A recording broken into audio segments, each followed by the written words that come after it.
Hey guys, y'all see that? 66,000 miles. Now guys, this is a 2012 Jeep Liberty. Okay, when the last time you seen one of those in the shop? Now I want you to be careful about something, guys. I try to warn people of this all the time. This lady come in for a tune-up. Now how many people do that? What you need to get out of this customer is, are you having any problem? Do not just blindly go into a car screwing in spark plugs. That could burn you. Okay, she likely thinks she's have some type of problem that a tune-up will fix. Okay, keep in mind, a tune-up is simply spark plugs. That's all we do nowadays to perform a tune-up, replace spark plugs. Not like the old days where you checked a lot of things. No, we just replacing spark plugs. So if she have any kind of other problems, just spark plugs alone may not fix that. Now here's a unique thing about this 3.7 V6 engine. Y'all see this? Yes, it's V6, which means it's 2 banks, right? 6 spark plugs. How many coils do you see? 1, 2, 3 only. You don't see no coils over here. All right, this is a short video. On the full video, we're gonna talk about this ignition system. All right, this is 2012 Jeep Liberty with a freaking 3.7. Now guys, the reason for the holdup was we didn't have any spark plugs in stock. Okay, yeah, they insisted on getting some Mopar spark plugs. Go figure. Well, anyway, look, I got 6 now, right? This is a V6. Look, I opened one out of this Mopar box. As you can see, it says NGK. So technically, they could have went down the street, AutoZone, got some NGK spark plugs using the same number. Okay, not the Mopar number. So they would have to look their version of this engine up, and you would have came up with the exact same spark plug. Okay, guys, y'all know I play a lot. Okay, I don't get caught up in the name of the actual part, as long as manufacturer gave it the thumbs up to go. Okay, yes, they're not gonna, Mopar don't make spark plugs. However, they use spark plug companies to produce spark plugs for their vehicles. This situation here, right? So they chose NGK for this model back in 2012. Yeah, so NGKs will work because it's technically an NGK spark plug, but Mopar no car, baby. Now that's what the holdup was. So this lady is a waiter, and we literally waited for some spark plugs to get. Now, so let's get this thing done. Remember what we do in tune-up. Remember what I told you on this shorts video. Be very careful of somebody that come into your shop and only want a tune-up. Unless they really maintenance minded, meaning they are maintenance conscious. Okay, yeah, they thinking, man, I ain't never had a tune-up. This car got 60,000 miles. I think it's time. Unless it's one of those, then yeah, be extremely careful, guys, because there are customers out there that ride around, look, and will feel a bump, boom. Oh my goodness, what was that? I don't know what it was. You know what? I don't think I ever had a tune-up. I probably just need a tune-up. And they'll go into a shop and get them to do a tune-up, not telling them any symptoms or any problems. And the shop will blindly just put spark plugs in because that's what they told and paid to do. And the customer leave and come right back and say, my car's still doing the same thing. Well, you never mentioned your car doing anything. And here's the thing. So let me talk a little bit. I think a lot of customers do that to get out of paying diagnostic time. Okay, guys, I know, what is it, $200 now? In some shops is more. Diagnostic time. You're not doing yourself any favors by trying to wiggle out of that. Okay, as opposed to you going in and demanding we do a tune-up. So let's do a scenario right here. Just say you got a coupon for a tune-up.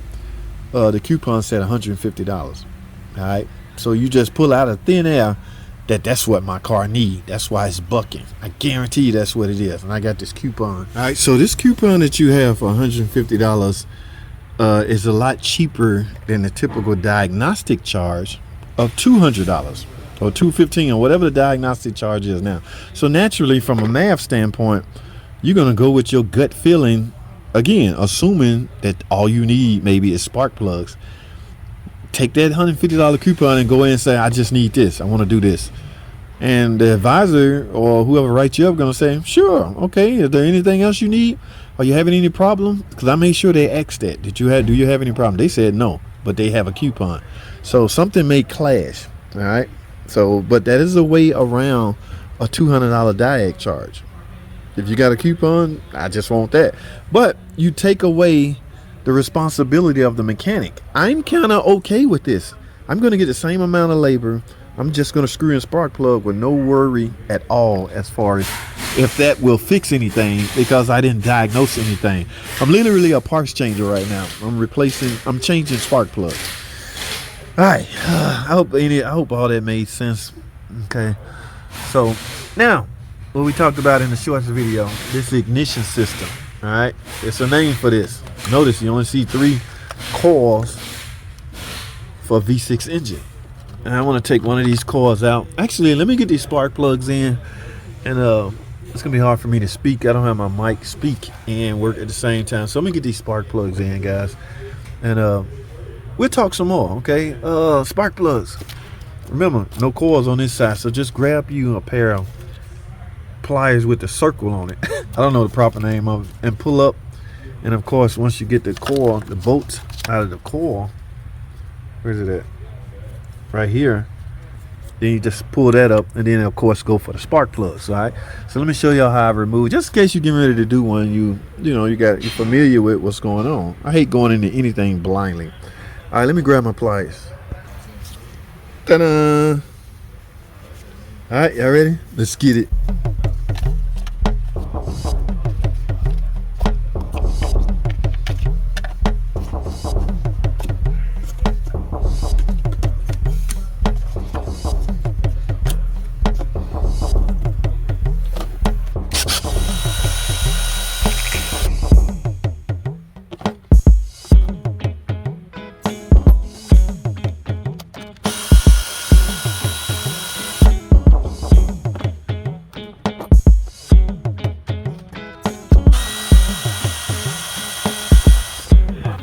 Alright guys, here's the old spark plugs. Now, here's what I want to stress. Alright, when you're replacing spark plugs, I need you guys to really analyze these spark plugs and the condition in which they are in. These can tell you a lot about your engine, okay? For instance, if there was black deposits around this spark plug, one could assume you have some trouble going on in your engine, alright? We don't really want that, alright? So don't just take your spark plugs out and trash them. Take a look at them, analyze them, and see if there's anything you need to be concerned with integral to your engine. And these are new spark plugs, okay? Yes, same kind, same brand. In fact, are these the original spark plugs? Yeah, NGK. All right, so I'm going in with new NGKs, original. All right, the OEM approved spark plugs. Now, I don't care. This is me, guys. I don't care what I discuss my opinions on my channel, okay? I'm still one of those old school guys that check the gap of the spark plug.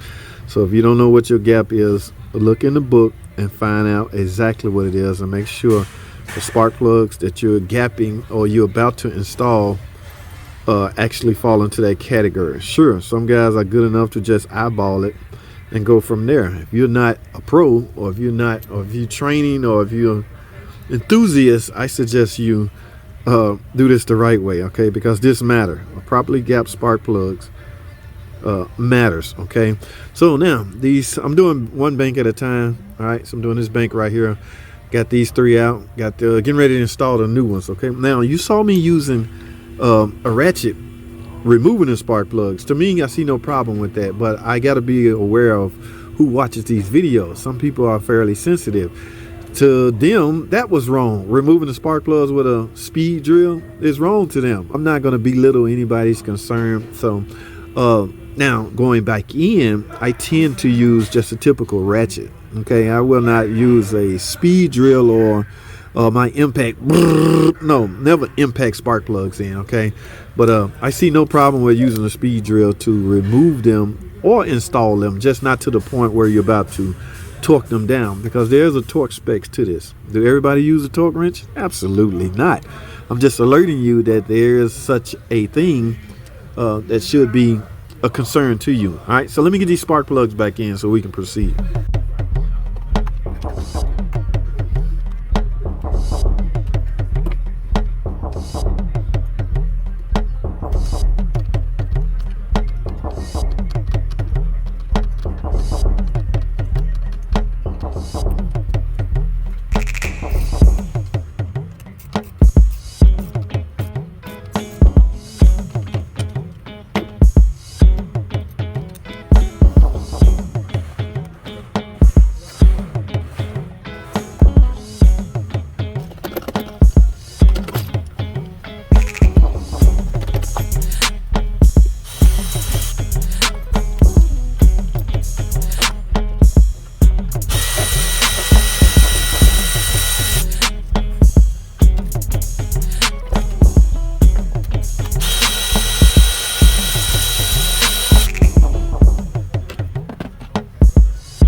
So here's another reason why I was a little weary about just merely screwing in spark plugs, because this coil here is semi new. Okay, so I don't know if somebody been chasing a misfire in cylinder.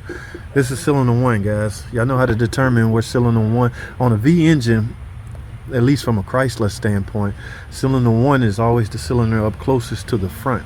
In this case, 2, 4, and 6, because it's back farther than here. This cylinder 1. Now, but this ignition coil setup, the secondary ignition setup on this 3.7 liter engine is pretty unique. It only uses 3 coils. I just said it's a V6, right? So that means these coils carry double duty. It will fire off 2 cylinders at the same damn time. That's right. If you look at this connector, there's only 2 terminals in there. You only have room for 1 ground and 1 power supply. So I'm assuming this is duty cycled ground from the PCM. I'm assuming ASD automatically powers 1 pin through the ASD. Y'all familiar with the ASD system, automatic shutdown relay system? It fires off a lot of things, or it turns on a lot of things. It keeps constant 12 volts on a lot of things, and usually car makers will use ground to duty cycle from a particular module, in this case the PCM. So duty cycle in this, when timing dictates it's time to fire off this cylinder. Okay, this is cylinder 1, like we said. If I had to guess, what cylinder is this shared with? All right, it's firing off 2 cylinders at the same time. Let's follow this wire. Cylinder 1 shared with cylinder 4. Okay, so cylinder 1 and cylinder 4 will fire off at the same time. The good news is, if you need coils, you don't have to buy 3. All right, I assume that was good technology back then. Remember, this is a 2012 model. Yeah, I figured I'd speak on that before I put all this back together. And I'm done, guys. I'm gonna wrap this video up. I'm gonna put that coil in. I'm gonna start it up. I'm gonna scan it, see if anything going on. I'm gonna go test drive it, make sure, just test drive it, because that's what I do.